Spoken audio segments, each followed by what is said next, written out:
Hello everyone, welcome to the Arsenal Way, and yes, we are back at you with a Pressbox show. It's been a while since me and Kaya have done a Pressbox show together, but anyways, normal proceedings continue. Firstly, Kaya, how are you, mate? I'm good, man. It's been far too long. Glad to be back on the same time. Absolutely. And of course, we want to talk about the Fulham game, Kaya, but I think we've got to talk about the outgoings and the transfer window. We literally have a week left now. I think it's exactly a week until the window does close and everything's getting hot. Arsenal finally announcing some outgoings to potentially get some incomings through the door. But let's talk about the outgoings firstly, Kaya. Of course, yesterday I know you reported that Nicolas Pepe is on his way to Nice. Just what's your thoughts on that initially? Yeah, a deal that we all knew was going to happen. Obviously, Nicolas Pepe wasn't involved in the Bournemouth squad over the weekend. That was the big indicator. And as much as Mikel Arteta wouldn't say anything in his press conference, we all knew what was going on there. And that deal should be completed, I was told, next 48 hours around this time yesterday. So I guess within the next 24 hours is when they'll be looking to complete that. I think Nice want him in the squad for when they take on Marseille this weekend, which is sort of the Nuno Tavares Arsenal low-knee clash, which would be quite a nice narrative for us to all keep an eye on. But yeah, Nicolas Pepe didn't have much of a future at Arsenal. It's a shame because I think there's a talented player in there. I don't think he quite fit into Mikel Arteta's system. I don't think he was tactically diverse enough, but I think there's a player in there who could be really good in another system, in another league maybe. I just don't think it went to plan for him. Obviously, he contributed to it, but I think he got unlucky in the sense that he came with a massive price tag, and then the manager who signed him, Emery, obviously, as we've reported a while back, he did an exclusive interview with FL, said he wanted Zaha instead.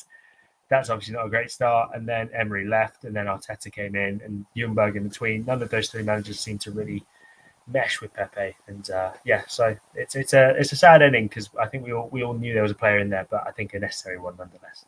Yeah, it's a shame. He's just always been like the unwanted man, hasn't he? Really, as you said, the exclusive interview with football.london where Emery did admit he wanted to sign Zaha. I'm sure they didn't go down too well with Nicolas Pepe, but I think back in France with Nice, of course, he'll be one of the main players, and hopefully he can really put his career back on track. And do you think this is a blessing in disguise, Kaya, that is a low move, because maybe it could raise his value in the last year of his contract, where Arsenal could potentially gain money for next season? Possible. I think everyone will be hoping that. But having said that, I think Nicolas Pepe's wages are so high that it does sort of put a dent into any potential transfer fee. As you know, if he goes back to Nice and does really well, I think Arsenal will get more next summer than they probably would have got from this summer. I think this summer, if he'd managed to get anywhere near sort of 10, 15 million, as pessimistic as that sounds, I think that would have been, pretty miraculous. I know Nicolas Pepe is worth a lot more, and I would, I would have shared everyone's disappointment if that had been the fee, but just the circumstances of it, how clearly he isn't a part of Arsenal's plans. But, if he goes to Nice, he proves he's still a good player, and Arsenal have him under contract for one more year, then maybe they can get a better fee for him. Maybe a team like an upper league French team will come in for him. Who knows? But I think for him, it's just about trying to get himself back on track, because it's been a disappointing 3 years at Arsenal, and I think he wants to just get himself moving again.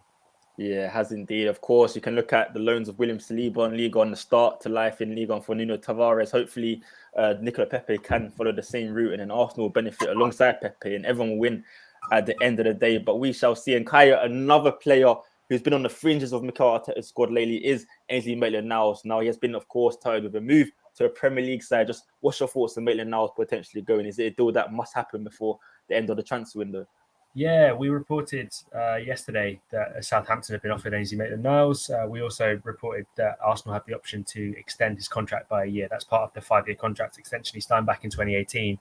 So that would open the door to a potential loan move with a view to a permanent one, sort of in a similar vein to what Reece Nelson did last season, where towards the end of the transfer window, Arsenal triggered that 1-year extension clause and then loaned him out to Feyenoord. Obviously, the permanent move didn't end up happening, but Ainsley Maitland-Niles, again, if Arsenal can loan him out and maybe he can have a good season in the Premier League, he can prove that he's worth a lot more than he's probably worth now, because I think he is worth a decent amount. He's an England international, can play pretty much anywhere except centre-back and centre-forwards. I mean, that's invaluable. Southampton have been offered him. Reports have also suggested West Ham and Bournemouth are interested, very reliable reports as well. So it looks like he'll have plenty of suitors going into the final day of the window. If I'm a Premier League team and I'm looking at the Ainsley Maitland-Niles deal, I'm thinking I'm not going to commit a fee to him. I might as well try and get him on loan. But maybe one of those three teams, maybe the competition will drive them towards a permanent move. We'll see what happens. But I think I'd be very surprised if Ainsley Maitland-Niles is still an Arsenal player come the end of the transfer window. There is enough interest in him, and I think Arsenal don't see him as part of their plans, unfortunately, which is a shame because he's definitely a player who I really rate, and I think he could have had quite a good career at Arsenal. But again, for various circumstances, not quite worked out. He went on loan to West Brom, didn't really work. Went on loan to Roma, didn't really work. And yeah, he's unfortunately coming to an end at Arsenal, and it's a sad ending. Yeah, I'm in the same boat as you, Kyle. I'm a big fan of Maitland-Niles, especially in a fullback position. I feel like at right back, there's a chance up for grabs to maybe grab a secondary position, of course, back up to Tomiyasu or Ben White now. He's playing there. But, of course, I think Maitland-Niles wants to play in the centre of midfield. But what I do find interesting, Kaya, is that last season, of course, before Maitland-Niles went out on loan, was that he was starting. I remember the game against Watford where he was given, I believe it was man of the match. He was doing very well there. And with Arsenal now playing 3 central midfielders, would you like to say, it would be a good chance for him, wouldn't it, to fight for a place rather than fighting for a 2-man midfield? Do you think his time is gone, or would you think if he did stay at the club, there would be an opportunity there because we are light in the midfield positions at the moment? Yeah, I think it's worth pointing out that Ainsley Maitland-Niles has put out sort of the feelers among sort of been briefing in the press that his camp, have been briefing in the press that he's happy to play anywhere. So we should sort of give him as much as he's sort of said that central midfield is where he wants to play in the long run. I think he's maybe wound back a little bit on the desire to avoid playing fullback. I think at this stage he's just happy to play anywhere where he gets regular football because it's been so inconsistent for him for so long now. Yeah, I think there is a possibility that he could contribute to the Arsenal side. I think if he'd stuck around in the second half of last season, he would have done. He probably would have played left back ahead of maybe Nuno Tavares. He probably would have had some chances in central midfield as well. But he's decided he wants to leave. I think for him, he's at a stage in his career where he'll be, I think, 25 next week. So, we think of Ainsley Maitland-Niles as this young player. Yeah. 25 is, a long way through your career.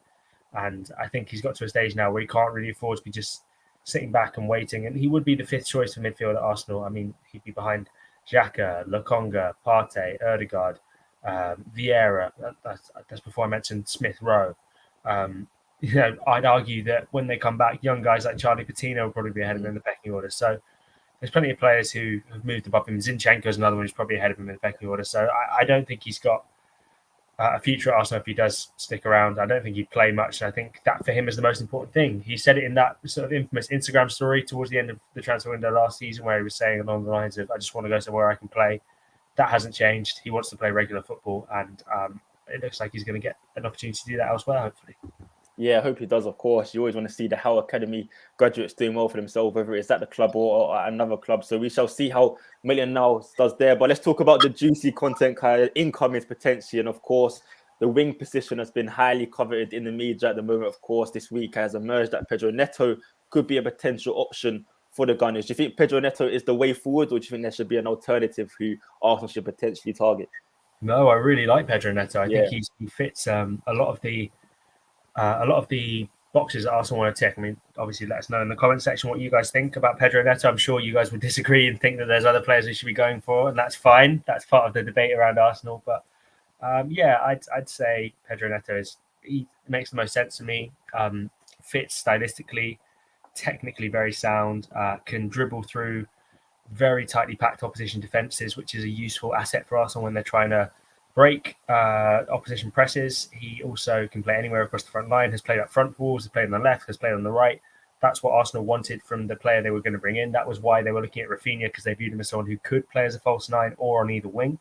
So all very important things. Works very hard defensively as well and is improving that side of his game. So for me, he makes the most sense. Premier League proven as well, knows the league, all those things. Obviously, there are caveats, which mean the deal is going to be a little bit difficult. Financial fair play, as we've all seen, doing the rounds. 50 million is the fee being quoted, and that seems like a lot for Arsenal right now, given how much they've already spent this summer and given how much they spent last summer and how little they brought in. And also bear in mind that COVID is still impacting club finances. I know Arsenal have been given the loan by KSE, but we don't know the terms of that loan. So these are all things that need to be considered. So yeah, it would be a difficult deal for Arsenal to pull off, but it's one that I think they'll still have their fingers crossed they can get over the line. And if they do, then amazing piece of business from Arsenal. I think that would complete a really superb transfer window. Yeah, I agree with you. I believe if we do sign Neto, it's almost close, in my opinion, to labelling Arsenal's incomings anyway as a 10-10 window. You can't really ask for anything more. Of course, we could sign a midfielder. That could happen too. So it would be an excellent window if Arsenal could bring Neto through the door. But Kaya, let's say Neto doesn't happen. Is it a necessity that we explore alternative options instead of him? Or can we go over the season without signing another winger? I think Arsenal can probably get by until January without another winger, and then maybe reassess in the January window. I think Marquinhos has been doing well for the 21s. Fabio Vieira can play on the right wing. Emile Smith-Rowe can come in. Gabriel Martinelli can switch out there. Gabriel Jesus can play there. So plenty of options. I think Arsenal are. I think personally they're okay in the wing positions. I think it's sort of, you're looking at cherry on the top kind of status for Arsenal in this transfer window. As you say, like, it would push them up to the 10 out of 10. But pardon me, I think they're quite, I think as Arsenal sort of journalists and fans, we're all pretty happy with an 8 out of 10 transfer window. That's how I'd rate the transfer window right now. I think that's pretty good. So I think Arsenal will be all right if they don't sign a winger, but they want to, and I think Pedro Neto would be a fantastic addition to this one. Absolutely, he would indeed. And of course, it's not the wide areas are not the only positions. We're reportedly strengthening. Of course, the midfield is another area where Arsenal look kind of weak in depth and strength, you could argue, as well, beyond Xhaka and Thomas Partey. And Lucas Paqueta, Kaya, was mentioned earlier in the transfer window, but now it has emerged that West Ham are strong on the case for him. Is that a miss for Arsenal if West Ham do still Lucas Paqueta? Well, not still, but sign Paqueta. Not for me. I haven't quite ever got aboard the Lucas Paqueta hype train. I know you're very much aboard it, Bailey. I know a lot of people are. He's a very talented player, no doubt, and he works very hard, and he would probably fit quite well into Mikel Arteta's system. But I think the balance Arsenal need in the midfield means they need someone who's a little bit more box to box, and I view him as a slightly more offensive midfielder. And I think in Fabio Vieira, Martin Odegaard, and Emile Smith-Rowe, Arsenal have plenty of those at the minute, so I don't think they necessarily need another one. Obviously, he can play on the wings as well, which would be a welcome addition, but I'm not too upset if he does go to West Ham. I'd be interested to see how he does there and how he fits in, because West Ham are a team who haven't started the league that well, but still, I think, will be there and thereabouts for the sort of the top 6 positions. And David Moyes has done a fantastic job there as a very specific playing style. So it'd be interesting to see how he does. I'm not someone who shares the opinion that I think that Arsenal are lacking in depth too much in midfield. I think they're actually all right. I think if you're looking at any additions, it's probably a more defensive midfielder, maybe a number 6, or maybe more of a player who can come in if something happens to Partey. But I think that's... it doesn't look like that's going to happen between now and the end of the transfer window, so we'll see.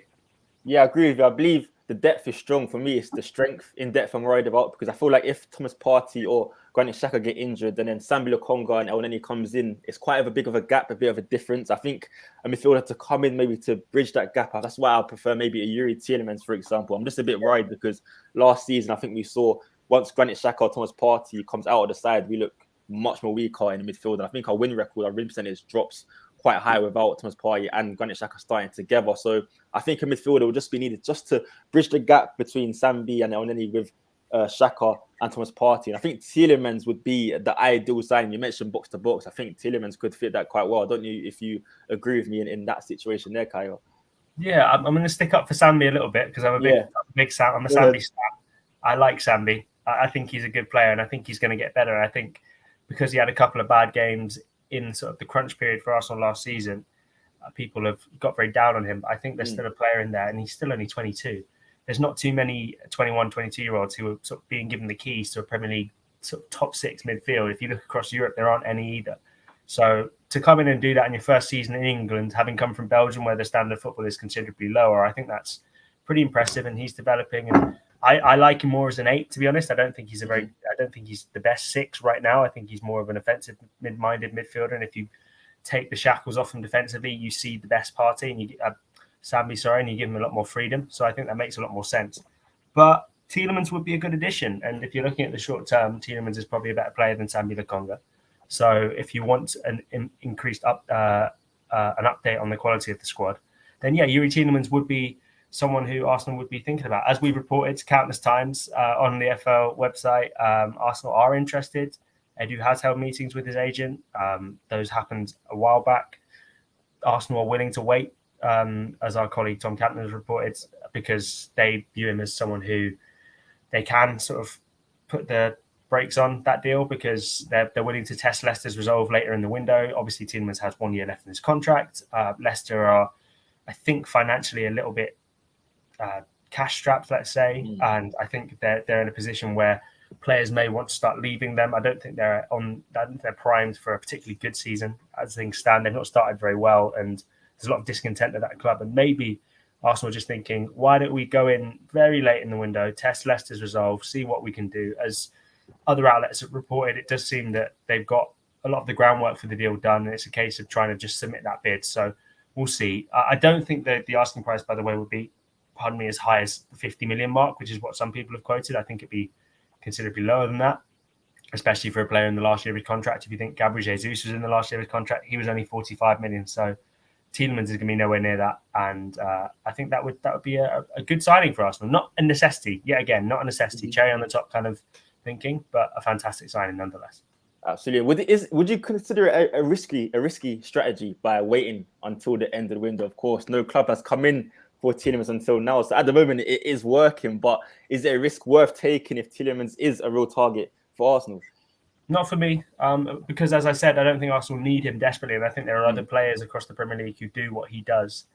Other players across world football who do what he does. Obviously, he's a fantastic player and he would be a welcome addition to the Arsenal squad. But I don't think it's a case of Arsenal needing to pin all their hopes on Youri Tielemans. I guess in a similar way that I think Arsenal did kind of need to pin all their hopes on someone like a Gabriel Jesus, for example, who was the perfect fit for the number 9 position. I don't view Youri Tielemans as the perfect fit for the number 8 or number 6 position at Arsenal. I think he's someone who, while he would contribute a lot to the Arsenal squad, doesn't solve all the issues at once. And I think, there are plenty more fish in the sea, as people say. And I think Youri Tielemans is a great player before anyone says I don't. But I don't think he's a necessity now. Yeah, I agree with you. Another problem for me is that he's right-footed. I know Granit Xhaka has been playing on the left-hand side of midfield, a left-footed central midfield, and he has really benefited Arsenal. I think Tielemans would be better on the right-hand side, maybe wearing Ødegaard's position. So Ødegaard's I don't know if that also plays a part. I think you get away with that. I don't think that's too big an issue. I think, at the end of the day, they are professional footballers. They should be able to make passes on. And as much as Mikel Arteta seems to, especially with centre-backs, value left-footed centre-backs and right-footed centre-backs, I personally don't think that's too much of an issue. I think Arsenal are signing very tactically astute players who can fit into a lot of positions, and Tielemans would be one of those, regardless of what his preferred fit is.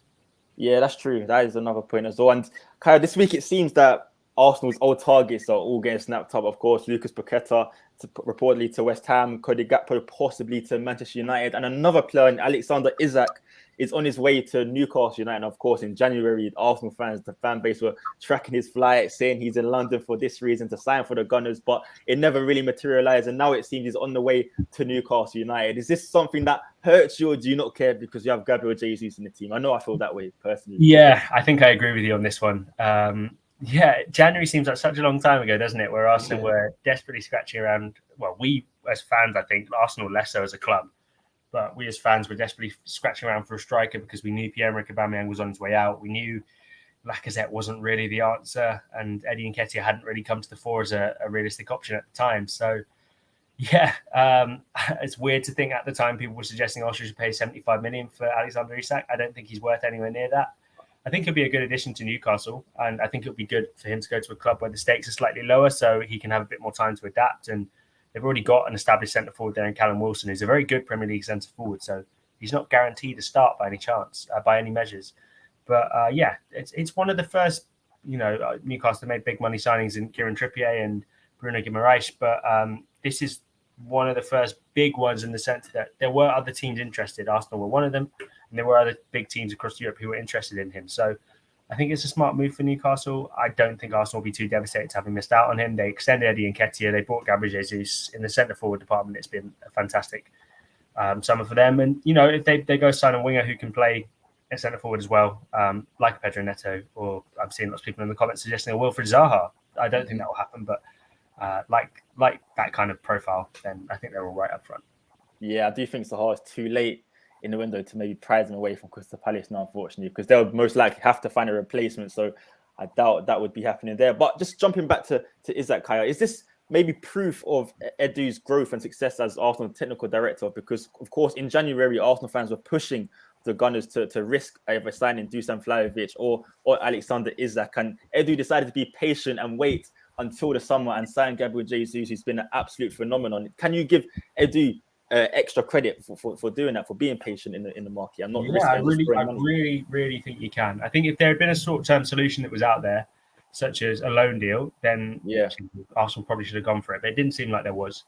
And I think, Edu deserves a lot of credit for sticking to his principles, sticking to the principles of the project. Because let's say Arsenal had bought Isak in January, that would most likely have been a 5-year contract, big wages, big money, and it blocks the pathway for another centre forward to come in. Now, he might have been the guy to score Arsenal a few goals that would have possibly got them into the Champions League in the short run. But in the long run, if he hadn't sort of hit the ground running as much as Arsenal hoped, and he hadn't quite delivered as much as Arsenal hoped, then Arsenal would have been in a position where they're stuck with another big player on big wages who doesn't really fit the system, doesn't really fit the profile, and isn't really delivering as much as they would have hoped. So the project, as we keep saying, would have been delayed by maybe another couple of years because they would have had to wait to sign another centre forward. So, yeah, I think fantastic sort of waiting it out from Arsenal. I remember Liverpool had a similar thing when every summer was saying, why don't Liverpool sign a centre back? Why don't Liverpool sign a goalkeeper? And they had Mignolet and they had Loris Karius in goal for a Champions League final, which is crazy. But they were willing to stick to the principles of their project, and in the long run, it worked out for them because they waited for the right guy to be available.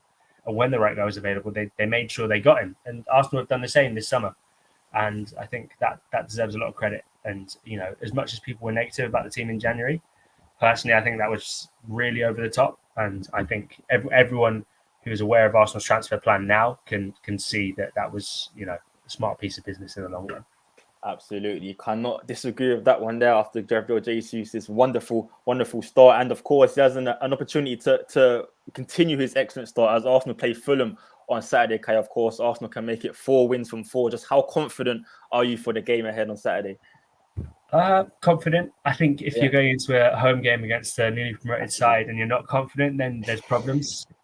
Arsenal are in such a good run of form that you would back them to win that. I don't think Arsenal have ever lost at home to Fulham in any competition, going back pre-Premier League, is what I saw doing the rounds from Mourinho. I don't know how true that is. I don't remember the stat, word for word, verbatim, but that does seem very positive, doesn't it? And Arsenal, it'll be a different test in the sense that I think Bournemouth probably will go down. I think they're one of the worst sides in the Premier League. I think Fulham have already shown they're a little bit better than that. I think Fulham will come out and try and attack Arsenal a bit more and press them and cause them a different kind of problem, whereas Bournemouth just sat off and kind of let Arsenal come onto them. So it'll be more difficult. But at the same time, I do think Arsenal will be able to come away with the win. And I think, they have to be targeting 3 points against the newly promoted side, because as much as Arsenal made the perfect start, there are, their top 4 rivals are pretty hot on their heels. Spurs have got 7 points from 9. I guess Liverpool and Chelsea have kind of not made the best of starts, but those teams will catch up. And we saw last season that drop points were massive. And the games where Arsenal should have won, those were ultimately decided in the top 4 race. And Arsenal's objective this season is to get back into the Champions League. And if they want to do that, then beating Fulham at home is a necessity.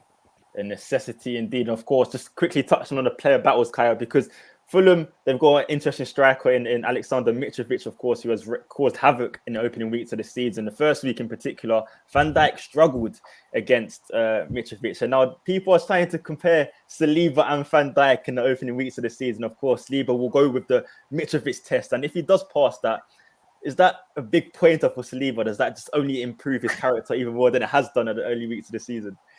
I'm not going to come on here and say William Saliba is better than Virgil van Dijk if that's what you're trying to get me to do. But I will say that William Saliba has started the season better than Virgil van Dijk. And Mitrovic is a very particular challenge in the sense that he's such a handful. He's aerially so good, and aerially William Saliba has struggled. That's not one of his strong points. So, it'll be a difficult challenge for him. Probably the most difficult challenge he's come up against because, let's face it, Arsenal have been given a pretty easy ride with the fixture list so far. Obviously, Palace away was difficult, and, it's not easy to play against Leicester's Jamie Vardy. But, this will be probably the toughest test he's got. But Mitrovic is a little bit inconsistent, so it depends what you get from him. But I think Arsenal will be wary of it, and they'll be hoping that they can deal with him. But he's a very good player, and Arsenal they'll have to come up against these kind of tests. And if William Saliba wants to prove he's good enough to sort of last in the Premier League and succeed in the Premier League, stopping someone like Mitrovic is definitely a part of that. Yeah, it'll be interesting to see with the Mitrovic-Saliba battle, of course. And if Arsenal do win that, they do, once again, still top the Premier League table with 4 from 4 wins, which will be excellent to see. And before we do end the show, Kyle, of course, I have to get a score prediction from you. I know you're confident, but how confident are you and what score line are you going with? You know I'm confident. You know I hate these score predictions. I don't know. I was hoping some guys in the comment section would be able to give me a score and I could just repeat that and help me out. I have absolutely no idea. Let's say 3-1 to Arsenal.